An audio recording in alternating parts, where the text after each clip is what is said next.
Hi viewers, welcome to our channel. ప్రస్తుతం మనతో పాటు దామో బాలాజీ గారు సీనియర్ జర్నలిస్ట్ ఉన్నారు. వారితో ఒకసారి మాట్లాడదాం. నమస్కారం సార్. నమస్తే. సార్, కుంభమేళలో తొక్కిసలాట జరిగి 17 మంది వరకు చనిపోయారు, 50 మంది వరకు గాయపడ్డారని చెప్పేసి వార్తలు వస్తున్నాయి సార్. అంటే ఈ విధంగా పుణ్యక్షేత్రాల్లో తొక్కిసలాట జరగడం, వరుసగా జరగడం అనేది భక్తుల్లో కాస్త ఆందోళన గురి చేస్తుంది. మొన్నే మనం తిరుపతిలో కూడా చూసాం.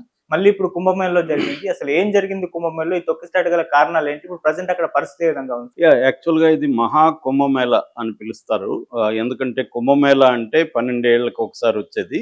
అర్ధ కుంభమేళ అంటే 6 ఏళ్ళకి ఒకసారి వస్తుంది. మహా కుంభమేళ అంటే 12 కుంభమేళ సర్కిల్స్, మండలాలు వస్తాయన్నమాట. 12 × 12 144 ఏళ్ళకి ఒకసారి వచ్చేది మహాకుంభమేళ.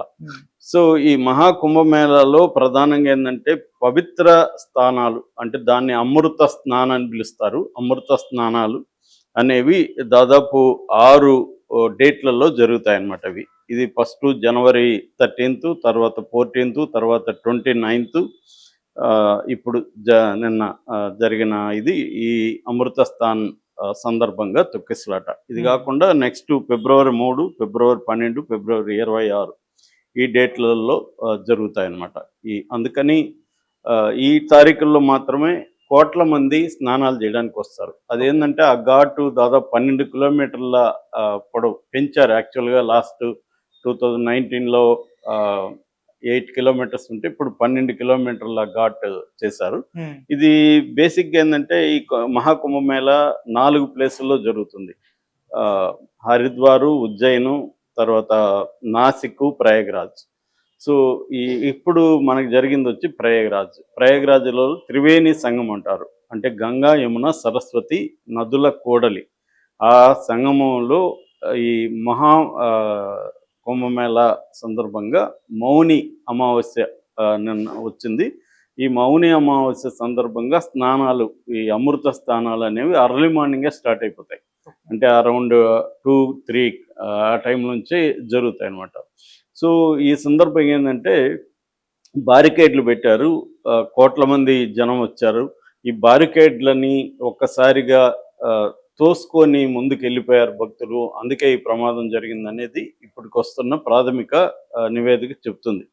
ముఖ్యంగా స్పెషల్ ఆఫీసర్ అక్కడ ఉన్నారు, స్పెషల్ ఎగ్జిక్యూటివ్ ఆఫీసర్ ఆకాంక్ష రాణా చెప్పిన ప్రకారం బారికేడ్లని తొలగించుకోవడం వల్ల, ముఖ్యంగా విమెన్ అనమాట, విమెన్ తొలగించుకొని వెళ్ళడం వల్ల ఒక్కసారిగా అందరూ వెళ్ళేసరికి మామూలుగా అయితే బారికేడ్లు ఉంటాయి, ఆర్గనైజర్కి పంపిస్తారు. కానీ ఆ బారికేడ్లను వీళ్ళు తోసేసుకున్నారు. దానివల్ల ఈ తొక్కిసలాట జరిగింది. అది కూడా అర్లీ మార్నింగ్ 2-3 మధ్య జరిగిందని చెప్తున్నారు. ఇప్పటి వరకు ఏ మీడియా కానీ కరెక్ట్గా ఒక సంఖ్య ఫిక్స్గా చెప్పట్లేదు. 10 మంది చనిపోయారంటారు, అసలు చనిపోలేదు, గాయపడ్డారంటారు. ఇలాగా రకరకాలుగా ఉంది. అఫీషియల్గా ఇంకా ఉత్తరప్రదేశ్ గవర్నమెంట్ అనౌన్స్ చేయలేదు. మనం ఇప్పుడు చెప్పుకున్న ఈ టైంకి ఇంకా అనౌన్స్ చేయలేదు. అయితే మీడియా 10 నుంచి 20 మంది వరకు చనిపోయారని మాత్రం మనకు అర్థమవుతుంది. ఒక 50 మంది వరకు గాయపడ్డారు. వాళ్ళని అక్కడే అంబులెన్సులు రెడీగా ఉన్నాయి. ఇమ్మీడియట్గా అంబులెన్సులు తీసుకెళ్లారు. కాబట్టే ఈ మరణాల సంఖ్య తక్కువ అని చెప్తున్నారు. కొంత గాయపడి లైట్గా గాయపడిన వాళ్ళు ఆల్రెడీ ట్రీట్మెంట్ ఇచ్చి పంపించేశారని చెప్తున్నారు. అయితే మోడీ కూడా దీంట్లో ఇమ్మీడియట్గా రంగంలో దిగి యోగితో ఇప్పటి వరకు 2 సార్లు ఫోన్ చేశాడని చెప్తున్నారు. అట్లాగే అమిత్ షా కూడా రంగంలో దిగారు. ఆల్రెడీ దానికి ఒక పెద్ద నెట్వర్క్ ఉంటుందన్నమాట. ఎందుకంటే ఇది మహాకుంభమేళ అనేది 144 ఏళ్ళకి ఒకసారి వస్తుంది. మొత్తం ఈ 45 రోజులు జరుగుతుంది. జనవరి 13 నుంచి ఫిబ్రవరి 26 వరకు టోటల్గా 45 డేస్ జరుగుతుంది. సో ఈ 45 డేస్లో దాదాపు 40 కోట్ల మంది మొత్తం భక్తులు ప్రపంచవ్యాప్తంగా అనేక దేశాల నుంచి, మన దేశంలో అనేక రాష్ట్రాల నుంచి కూడా 40 కోట్ల మంది భక్తులు వస్తారని అంచనా వేసి దానికి తగిన ఏర్పాట్లు కూడా ప్రభుత్వాలు చేశాయన్నమాట. దీనికి ఓవరాల్గా 7,500 కోట్ల బడ్జెట్ కేటాయించారు ఈ ఏర్పాట్లకి. దీని నుంచి ఇన్కమ్ గవర్నమెంట్కి దాదాపు 2 లక్షల కోట్లు, అంటే 2 ట్రిలియన్ రూపీస్, 2 లక్షల కోట్ల రూపాయలు ఆదాయం వస్తుందని అంచనా వేస్తారు.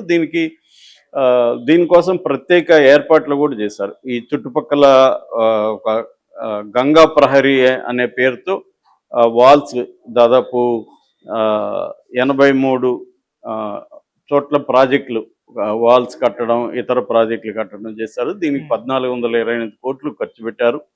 అట్లాగే ఇది మొత్తంగా 40,000 ఎకరాల్లో జరుగుతుంది. ఎకరాలు కాదు, సారీ, హెక్టార్స్. 40,000 హెక్టార్స్లో జరుగుతుంది.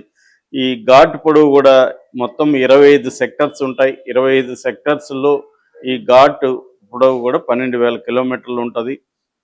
తర్వాత 1,50,000 హెక్టార్లు మొత్తంగా విస్తీర్ణంలో ఇది పెట్టారు. సో దీంట్లో డాక్టర్లు, మెడికల్ ఇన్ఫ్రాస్ట్రక్చర్ కూడా చాలా పకడ్బందీగానే చేశారు. దాదాపు 407 మంది డాక్టర్లు, 700 మంది పారా మెడికల్ స్టాఫ్, తర్వాత 40,000 మంది పోలీసులు కూడా ఉన్నారు. 24 గంటలు పనిచేసే అంబులెన్సులు ఉన్నాయి. 24 గంటలు పనిచేయడానికి అక్కడ ఒక స్పెషల్గా 100 బెడ్ సెంట్రల్ హాస్పిటల్ ఏర్పాటు చేశాడు. దాంతోపాటు భీష్మా క్యూబ్ అని ఒకేసారి 200 మంది వరకు ట్రీట్ చేయగలిగిన ఒక క్యూబ్స్ని ఏర్పాటు చేశారు. అట్లాగే కొన్ని వేల టెంట్స్ని క్రియేట్ చేశారు. తర్వాత ఏఐ టెక్నాలజీని ఉపయోగించుకొని సర్వైలెన్స్ కెమెరాల ద్వారా చేస్తున్నారు. పైన హెలికాప్టర్లు తిరుగుతుంటాయి.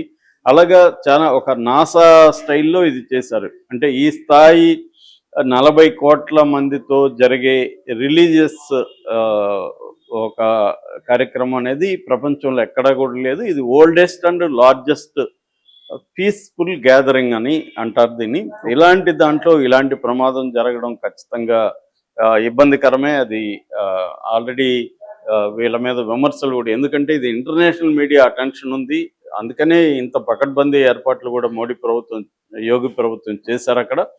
స్టిల్ చేసినా కూడా ఇది జరిగిన దానికైతే ఇంకా నివేదికలు అయితే రాలేదు.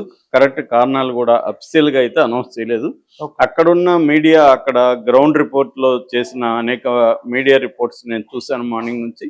ఆ మీడియా రిపోర్ట్స్ ఏం చెప్తున్నారంటే ఈ బ్యారికేడ్లను తోసుకోవడం వల్ల వచ్చారని చెప్తున్నారు. ఆల్రెడీ ఇది పొలిటికల్గా కూడా ఇదైంది.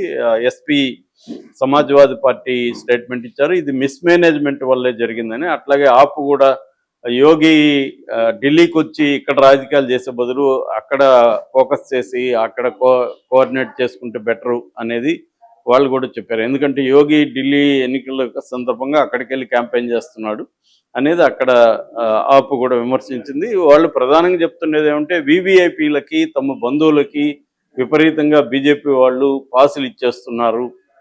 అందువల్ల కామన్ పీపుల్లో ఒక అసహనం పెరిగిపోతుంది. వాళ్ళు వెయిట్ చేసి గంటలు వెయిట్ చేసి వాళ్ళకి టైం దొరకకుండా ఈ వివిఐపి కల్చర్ వల్లనే జరిగిందనేది ప్రధానంగా విమర్శ. ఇది ఒక ప్రాబ్లం మన దేశంలో. ఏంటంటే భక్తి ఉన్న చోటంతా కూడా వివిఐపీలు రంగంలో దిగుతారు. దానివల్ల సామాన్య భక్తుల వెయిటింగ్ అవర్స్ పెరిగిపోతాయి. సో అదొక మేజర్ కారణం. ఎన్ని కథలు చెప్పినా, ఏ గవర్నమెంట్లు వచ్చినా ఈ విషయంలో బేసిక్గా తేడా కనబడటం లేదు. మన తిరుమల సందర్భం కూడా ఇదే చర్చ మనకి కనబడుతుంది. ఈ వివిఐపి